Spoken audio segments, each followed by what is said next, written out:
get that mentality from unattaching from this world. Only gonna call up his children and everybody else is cooked. That's what you sound like when you're too desperate for the result. Emotion stifles people from achieving anything. That God is the only opinion I care about. Am I looking at her just to please myself? Or am I looking at her because I want to please her? Living by a clock is like programming that they've given to you since you were a kid, right? So they want you to think that everything requires a certain time limit in order for you to get there. They want you to think by a certain age, you need to have this. By a certain age, you need to have this. And this all stems from them wanting you to have anxiety. Because that anxiety is going to frustrate you. That anxiety is going to make you nervous to take any other step outside of the norm. Because when you are afraid that you're not going to be somewhere, or you're going to be behind when you're 30, right? Because everybody else took the safe route and you didn't take the safe route. And now everybody's the same age. They want you to feel like you're going to be behind if you don't take the path that they're choosing for you. You know, the path of go to college, get a regular job, work 9 to 5, save money, you know, buy a house. If you don't take that path, they want you to think that your whole life is going to be messed up. And this is how they keep you in a spiral. You got to understand, fear is what they use to get you to do what they want you to do. Fear is their greatest weapon. If you look at any type, look at the parties, look what Republicans and Democrats do. All they want to do is scare you. They just want to scare you into getting them to vote for them. And then nothing ever changes. And then they do the same thing every election cycle. This is probably the biggest election we'll ever have in our entire life. And it's the same thing over and over again. The only tactic they have is to scare you, to put you in fear.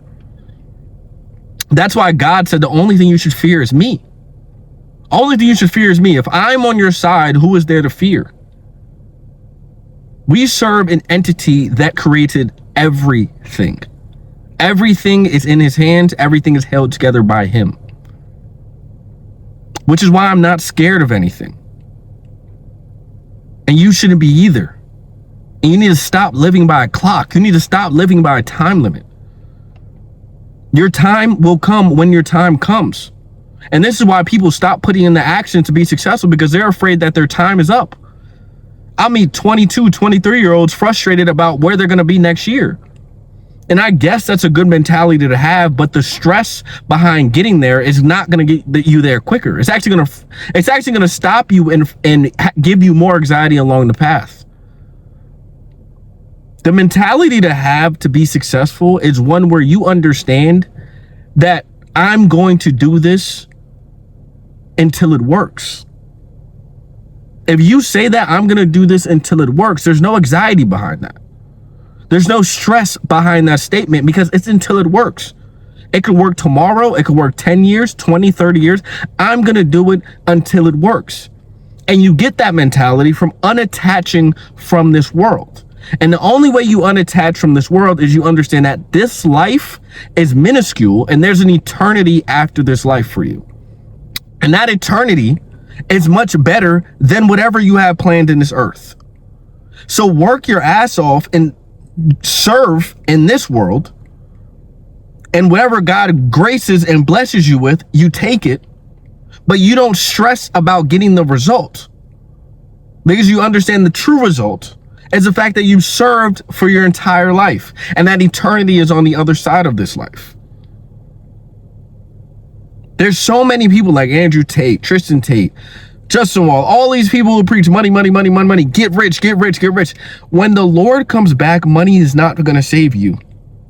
Money is not going to save you when God comes back. I don't care how much money you have. I don't care how many bunkers you have. When revelation starts to occur, them bowls of wrath, he's only going to call up his children and everybody else is cooked. Everybody else is cooked. There's no running away from God. There's no running away from God. Now, that doesn't mean you shouldn't try to be successful as a man. You try to be as successful as possible.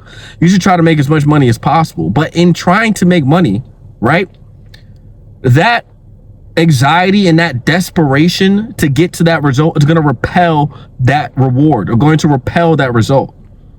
Because if you're trying, it's like being a salesman, bro. If you're a salesman and you're trying to make money, you're trying to get a certain commission, I want you to think like nobody is truly buys from like a thirsty salesman.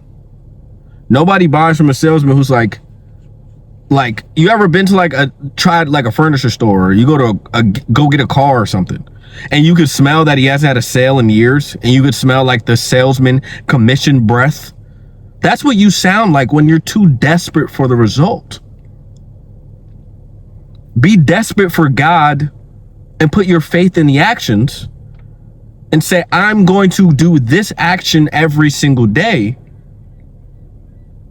and make sure a byproduct of that action is whatever result you're looking for. My ultimate goal is not money. My ultimate goal is I want to be a man who can take care of a family. I want a family life. I want a wife. I want kids.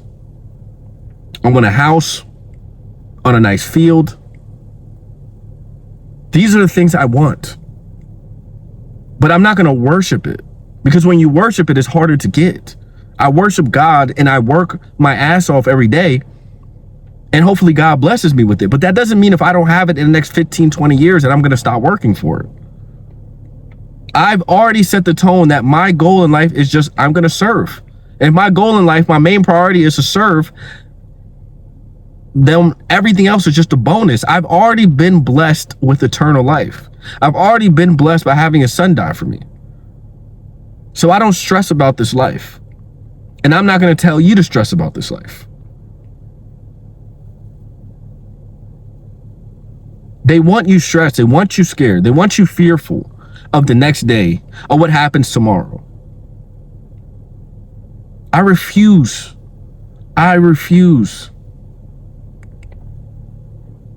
to stress about that. Only programmed people live by a clock. They want you to be scared of time. They want you to fear that time is running out. And not in the way where you go try to live your dreams, but in the way that don't even try to go live your dreams. Because what's going to happen is you're just going to end up not being anywhere in life. You're going to end up being worse off than everybody else. And you're going to run out of time.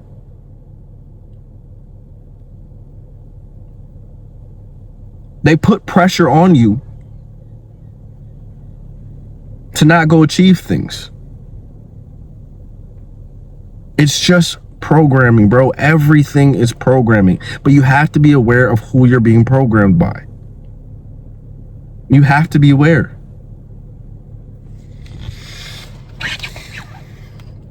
I don't live like that. I don't want to live like that. I don't live where I'm just in constant worry if I'm going to make this type of thing, or if I'm going to be able to accomplish this or accomplish that. I used to live like that. And the crazy thing is, when I was living like that, I was every single moment I was getting further away from my goals. When I stopped caring about the results so much and just cared about the actions every day, it seemed like my goals I started hitting them a lot faster. Right? When I took the emotion out of just performing the actions, and I just performed the actions whether I felt like doing it or not, it seemed like the goals just started appearing. You have to learn to take your emotion out of your purpose. Emotion stifles people from achieving anything. It takes away their hunger when they allow their emotions. Emotions are not good. You understand? Your emotions are usually going to be sent by the devil. That's why God said, don't lean on your own understanding. That's why God said nobody knows the true intentions of a man's heart, because it's evil, because of his emotions. Don't trust yourself. Trust God. He has the answer to everything you're looking for. Right? And that's with anything. I took one of the biggest steps in my faith career this year, which was I told myself I'm going to re-wait till marriage. I'm going to stay celibate. You know what I was truly worried about when I thought about that? I was worried about the judgment of others. I was worried about other people thinking I was corny, or other people thinking I was like some weirdo incel, because I want to wait for God. I want to do what God wants me to do. How selfish am I, bro? How selfish am I to only care about what people think of me, other people think of me who don't care about me at all, and deny what God tells me to do because of other people's opinions? And I had to ask myself, do I care more about what other men think of me, or do I care more what God thinks of me? And once I came to the realization that God is the only opinion I care about, and his is not opinion, his is word. God is the only word I care about. That's when I said, okay, I'm just going to do whatever he tells me to do. And that's when I committed to staying holy. People may laugh. People may say that's funny, but that's what I decided to do because I understand this is what his word says. Because I don't live by the world. When you live by the world, you're going to suffer death. You're going to suffer things that you don't want to suffer. Like, majority of people would go to heaven if it wasn't for their lust. Lust is their biggest issue. You know, and lust comes from pride. The difference between lust and love is lust is selfish. Lust is just to please self. So if you don't know the difference between looking at a woman with lust and looking at a woman that you're truly attracted to, ask yourself, am I looking at her just to please myself, or am I looking at her because I want to please her? And usually when you look at a woman to say I want to please her, you don't think of sex. You just say, oh, that's a woman that I like and I find attractive. But when you look at a woman with lust, you think pleasing self. You have to understand your ego, bro. Your ego as a man is one of the things you're gonna have to fight on a daily basis. On a daily basis. Every day. So, you know, I just kind of wanted to talk, you know, kind of get some thoughts off that I had in my brain. So I'm gonna leave you guys with that. Follow me on Instagram at official spider, OFFICAL SPIDA. I cannot talk today.